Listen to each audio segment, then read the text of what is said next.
ഉയിരിലലിയാൻ. രചന സംഭാഷണം രുദ്രപ്രിയ. ഇവിടെ അല്പം കൂടി കഴിഞ്ഞാൽ ഭയങ്കര തണുപ്പാണ് കണ്ണ.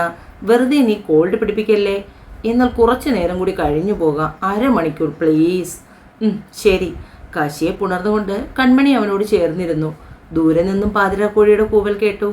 ഏറുമാടത്തിൽ നിന്നും അവളെ പതിയെ നിലത്തിറക്കി. തിരികെ വീട്ടിലെത്തി സ്പെയർ കീ ഉപയോഗിച്ച് വീട് തുറന്നു. അവളെയും കൂട്ടി അകത്തേക്ക് കയറി. റൂമിലെത്തിയതേ പെണ്ണ് ബെഡിലേക്ക് വീണു. കണ്ണ, ഈ ഡ്രസ്സ് മാറിയിട്ട് കിടക്കടാ. എനിക്ക് ഉറക്കം വരുമോ കാശിയേട്ടാ? പറ്റില്ല, എഴുന്നേറ്റേ. അവൾ മടിപിടിച്ചിരുന്നു. കാശി നിർബന്ധിച്ച് നൈറ്റ് ഡ്രസ്സ് എടുത്ത് കയ്യിൽ കൊടുത്തു. ഫ്രഷായി അതും മാറി വന്ന് കിടന്നു. കൂടെ കാശിയും. കൺമണിയെ എടുത്ത് നെഞ്ചിൽ ചേർത്ത് കിടത്തിയത് പെണ്ണിൻ്റെ കണ്ണുകൾ അടഞ്ഞു പോകുന്നുണ്ട്. അത്രയ്ക്കുണ്ട് അലച്ചിൽ. ഏത് നേരവും അമ്മയുടെ പിന്നാലെയാണ്.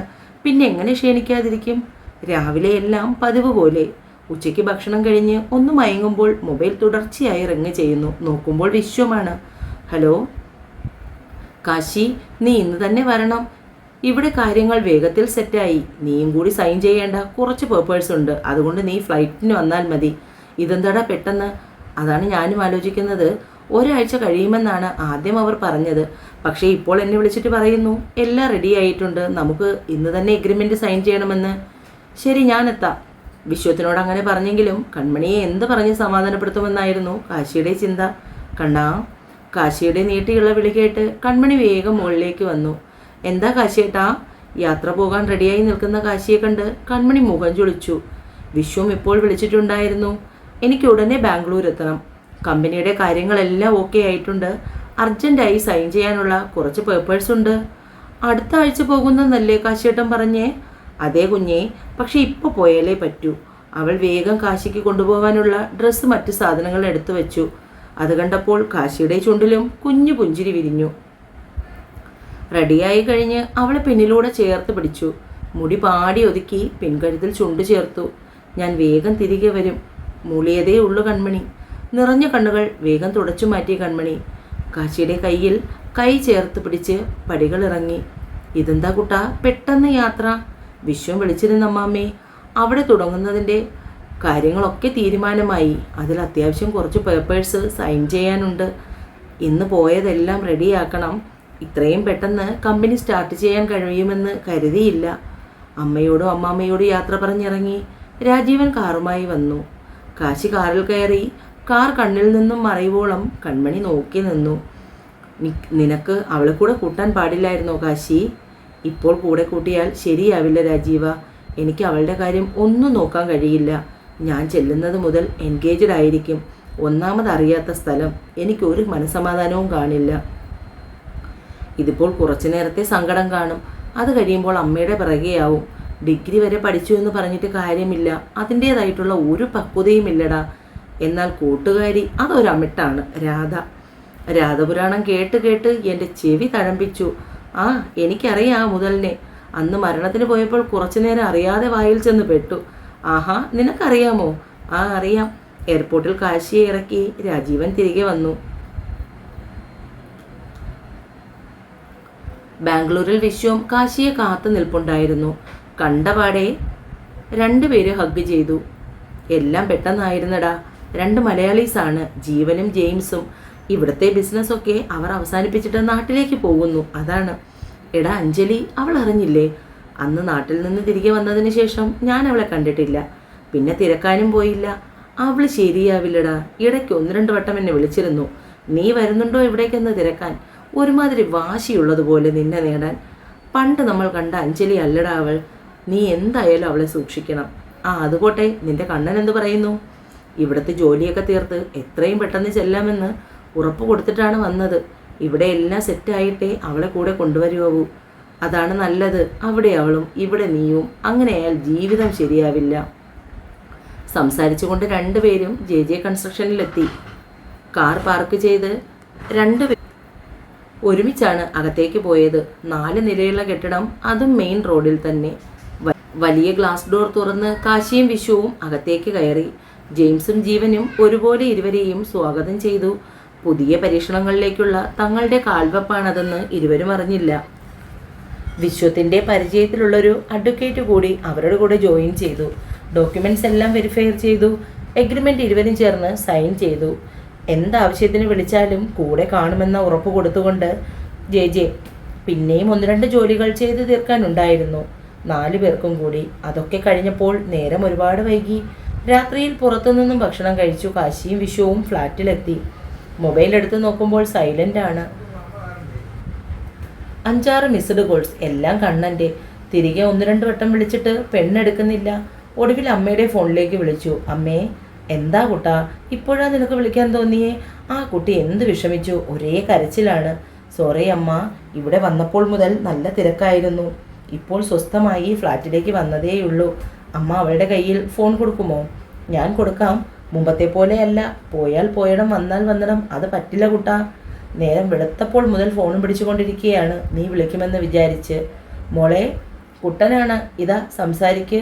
വീൽ ചെയർ ഉരുട്ടി അവളുടെ അടുത്തേക്ക് ചെന്ന് ഫോൺ കൺമണിക്ക് നേരെ നീട്ടി. അവളത് വാങ്ങാതെ മുഖം തിരിച്ചു. എനിക്ക് വേണ്ട. അയ്യേ, അച്ഛൻ്റെ കുട്ടി പിണങ്ങിയോ? അങ്ങോട്ട് നോക്കൂ, അമ്മയ്ക്ക് സങ്കടമായി. പാവമല്ലേ എൻ്റെ പത്മം.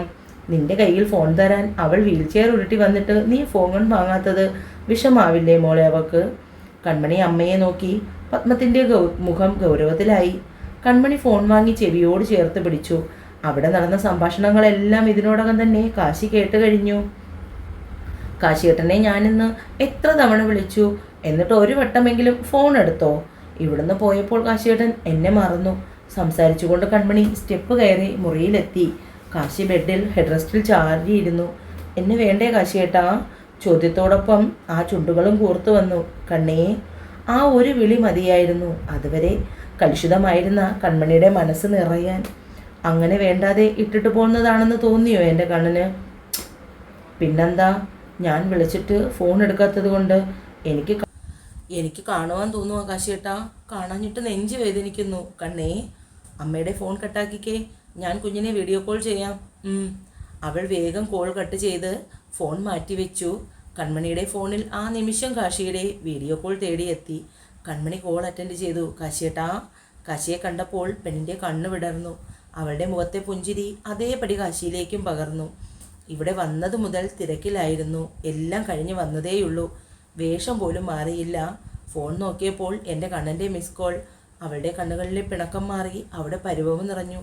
അപ്പോൾ കാശിയേട്ടൻ ഒന്നും കഴിച്ചില്ലേ ഇതുവരെ? ഇല്ലടാ, എല്ലാം പുറത്തുനിന്ന് വാങ്ങിക്കൊണ്ട് വച്ചേക്കുവാണ്. ഒന്ന് ഫ്രഷായി കഴിക്കാമെന്ന് കരുതി.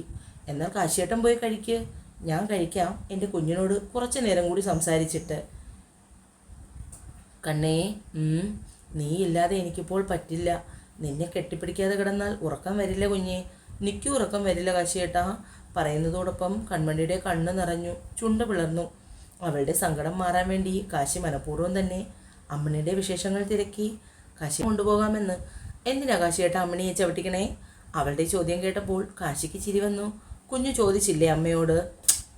അതെന്താ? എനിക്കറിയില്ല അച്ചാൽ, കളിയാക്കില്ലേ? ഒന്നുമില്ല, ചോദിച്ചു നോക്ക്. ചോദിക്കാം കണ്ണാ. എന്തേ ആലോചിക്കുന്നേ? എനിക്ക് കാശിയേട്ടനെ ഉമ്മ വയ്ക്കണം, കെട്ടിപ്പിടിക്കണം. സങ്കടം വരുന്നു. ഞാനിവിടുത്തെ ജോലിയൊക്കെ പെട്ടെന്ന് തീർത്തേച്ച് വേഗം വരാം. എന്നിട്ട് നമുക്ക് ആമ്പൽക്കുളം കാണാൻ പോകാം, ഏർമാടത്തിൽ പോകാം. അപ്പോൾ എന്താ കാശിയേട്ടാ? അതൊക്കെ ഉണ്ട് എൻ്റെ കണ്ണാ. ഡാ, കഴിഞ്ഞില്ലേ? ഫ്രഷ് ആവ്, കഴിക്കാം. വിശ്വത്തിൻ്റെ വിളി കേട്ടു. എന്നാ കാശിയേട്ടൻ പോയി കഴിക്കൂ.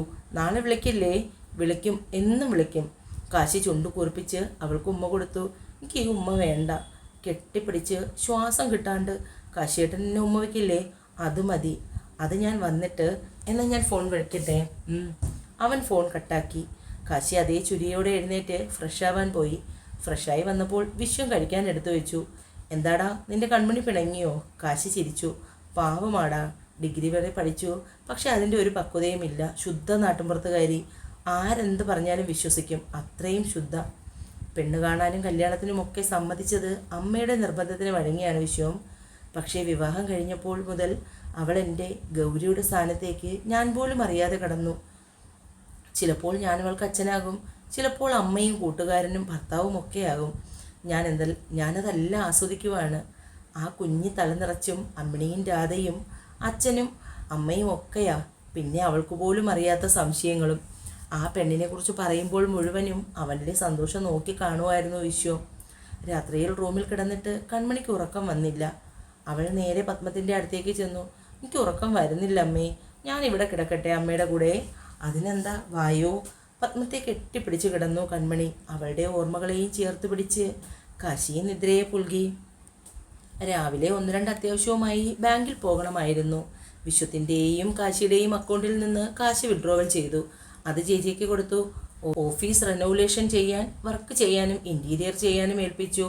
2 പേർക്കും പുതിയ ക്യാബിൻ, സ്റ്റാഫ്, അങ്ങനെ ഒരുപാട് കാര്യങ്ങൾ ചെയ്തു തീർക്കാനുണ്ടായിരുന്നു.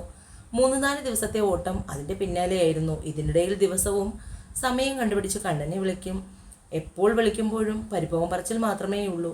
കാണാൻ തോന്നുന്നു കാശിയേട്ടാ, ഇപ്പോൾ എന്നെ എത്ര നാളായി പോയിട്ട്, ഒരാഴ്ചയെന്ന് പറഞ്ഞിട്ട്. പെണ്ണ് വീഡിയോ കോൾ വിളിച്ചപ്പോൾ കണ്ണ് നിറച്ചു. അത് കണ്ടപ്പോൾ കാശിക്ക് സങ്കടമായി. ഇങ്ങനെ കരയല്ലേ കണ്ണാ, ഞാൻ വേഗം വരില്ലേ, ഒരുവിധം സമാധാനിപ്പിച്ചു. വൈകുന്നേരം കഴിക്കാനിരിക്കുമ്പോൾ വിശ്വം സംസാരത്തിന് തുടക്കം കുറിച്ചു. ഡാ, ഞാനൊരു കാര്യം അറിഞ്ഞു. അഞ്ജലി അച്ഛൻ്റെ കൂടെ അമേരിക്കയ്ക്ക് പോയെന്ന്. ഞാൻ അപ്പോഴേ പറഞ്ഞതല്ലേ, അവളുടെ സ്നേഹം വെറും നാടകമാണെന്ന്.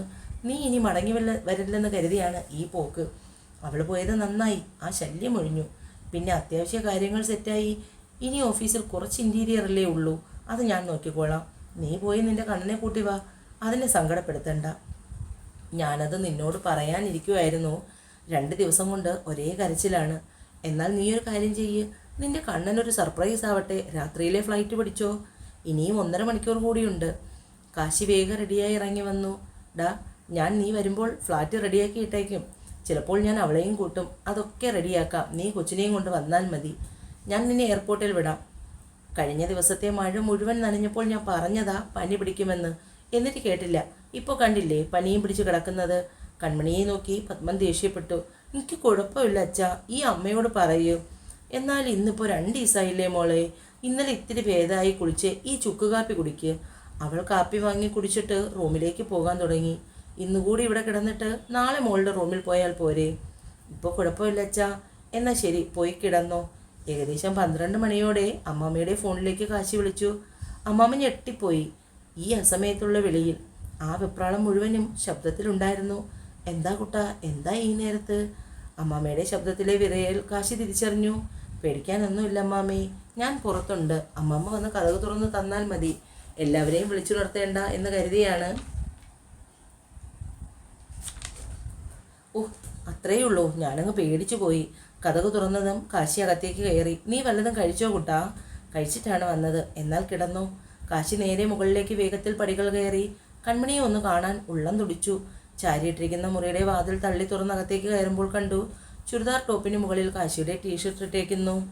ബാഗ് എടുത്ത് മാറ്റി വെച്ച് കതകും ചാരി കൺമണിയുടെ അടുത്തേക്ക് ചേർന്ന് കിടന്നു. അവളുടെ കവിളിൽ ചുണ്ട് ചേർത്തു. പെണ്ണൊന്ന് ഞരങ്ങി അവൻ്റെ ഭാഗത്തേക്ക് തിരിഞ്ഞു. കെട്ടിപ്പിടിച്ച് കിടന്നു. കാശിയും അവളെ ചേർത്ത് പിടിച്ച് കിടന്നുറങ്ങി. രാവിലെ അമ്മണിയുടെ കാർച്ച കേട്ട കൺമണി ഞെട്ടി ഉണർന്നു. എഴുന്നേൽക്കാൻ നോക്കുമ്പോൾ ശരീരം അനക്കാൻ പറ്റുന്നില്ല. കാശിയുടെ കൈകൾക്കുള്ളിലാണ്. കാശിയേട്ടാ. കണ്ണു വിടർന്നു. അവനെ ഞെക്കി പിടിച്ചു. കാശിയേട്ടാ, എപ്പോഴാ വന്നേ? അവനെ കുലുക്കി വിളിച്ചു. ഉണർന്ന കൺമണിയെ നോക്കി കണ്ണ് ചിമ്മി കാശി. രാത്രിയിൽ വന്നു. എൻ്റെ കണ്ണ് നല്ല ഉറക്കമായിരുന്നു, ഉണർത്താൻ തോന്നിയില്ല. ഇതെന്താ? ടീഷർട്ടിൽ പിടിച്ച് വലിച്ചുകൊണ്ട് ചോദിച്ചു. എനിക്ക് ഇതിട്ടയ്ക്കുമ്പോൾ കാശിയേട്ടൻ അടുത്തുള്ളതുപോലെ തോന്നും. കാശി കൺമണിയെ എടുത്ത് നെഞ്ചിൽ കിടത്തി. എന്താ പറയാതെ വന്ന കാശിയേട്ടാ? എനിക്കെൻ്റെ കണ്ണനെ കാണാൻ തോന്നി. ഒരുപാട് മിസ് ചെയ്തു. അപ്പോൾ പിന്നെ വന്നേക്കാന്ന് കരുതി. അവളെയും കൊണ്ട് മറിഞ്ഞു. കൺമണിക്ക് മേലെയായി കാശി. കണ്ണാ. കാതോരം കാശിയുടെ ഒച്ച കേട്ട് കൺമണി പൂത്തുപോയി. കാശിയേട്ടാ. അവനെ ചുറ്റി പിടിച്ചു. ഏറെ നേരം 2 പേരും കെട്ടിപ്പിടിച്ചു കിടന്നു. അതിനുശേഷം ഫ്രഷായി താഴേക്ക് വന്നു. അമ്മയുടെ അടുത്തേക്ക് പോയിരുന്നു കാശി. എപ്പോഴാ കുട്ടാ വന്നത്? ഒരുപാട് വൈകി അമ്മേ, അതാ വിളിക്കാത്തത്. എങ്ങനെയുണ്ട് മോളെ, ക്ഷീണം മാറിയോ? ഇപ്പോൾ കുറവായി അമ്മേ. എന്താ അമ്മേ, എന്തു പറ്റി? 2 ദിവസം കൊണ്ട് പനിച്ച് കിടക്കുമായിരുന്നു. മഴയത്ത് കളിച്ച് പനി വരുത്തി വെച്ചു. ഇന്നലെ കുളിച്ചതേ ഉള്ളൂ. കാശി കൺമണിയെ ഗൗരവത്തിൽ നോക്കി. ഇപ്പോൾ ഭേദമായി കാശിയേട്ടാ, എന്നെ വഴക്ക് പറയല്ലേ. പെണ്ണ് ചെണുങ്ങി. തുടരും. എൻ്റെ കഥകൾ ഇഷ്ടപ്പെടുന്നവർ എൻ്റെ ചാനൽ സബ്സ്ക്രൈബ് ചെയ്യണേ. സ്റ്റോറീസ് ഓഫ് രുദ്രാരുദ്രപ്രിയയും വേൾഡ് ഓഫ് രുദ്രാരുദ്രപ്രിയയും ഷോർട്ട് സ്റ്റോറീസ് മാത്രം വായിക്കുന്നവർക്കായി ഷോർട്ട് സ്റ്റോറീസ് ഓഫ് രുദ്രാരുദ്രപ്രിയയും 3 ചാനലും സബ്സ്ക്രൈബ് ചെയ്ത് സഹായിക്കണേ കൂട്ടുകാരെ.